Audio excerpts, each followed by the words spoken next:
Welcome back to the Professor's Lab. I'm Professor V, and this is round 2 of our league tournament that happened at Die Hard Games on November 7th, 2024. If you didn't know, Die Hard League happens every Thursday at 6 p.m. Central, featuring casual and tournament play at whatever format anyone wants. League Challenge Thursday, November 21st at 6 p.m. and League Cup Saturday, November 23rd at 11 a.m. All Central Time, all at Die Hard Games. Go see more info in this video's description and check out Pokemon's event locator for premiere and other events at the shop, such as League Challenges, League Cups, pre-releases, and more. Please hit that like button right quick, subscribe to this channel, ring the bell for notifications, say what you need to say in the comments, and all that other good free stuff. But anyways, let's research this game that we started recording way too late. Over on the left is the Darkness deck. Over on the right is Raging Bolt. Teal Mask Ogerpon, of course.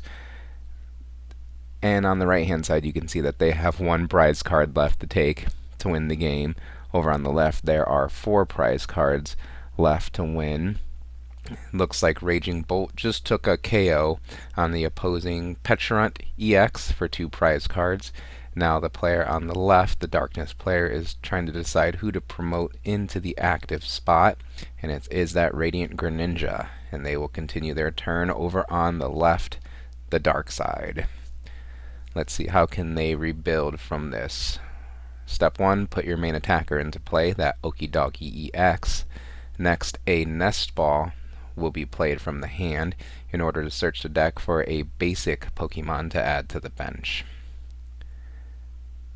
There are a couple targets in there, and it seems to be the Monkey Dory is the choice here.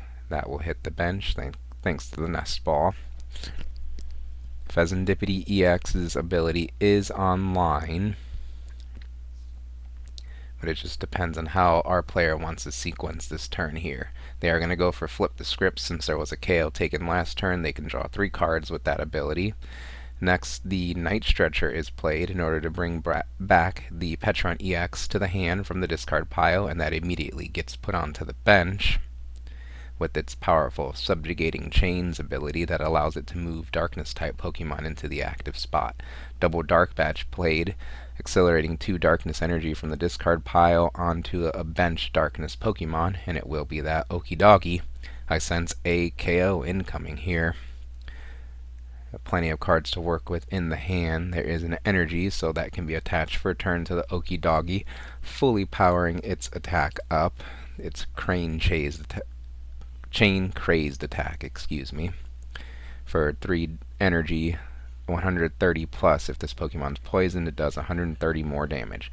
That Binding Mochi gets attached to it as well, plus 40 damage if the Pokemon is poisoned. So we're swinging 26, 27, 28, 29, 290 with this Okidogi this turn potentially. And it's there.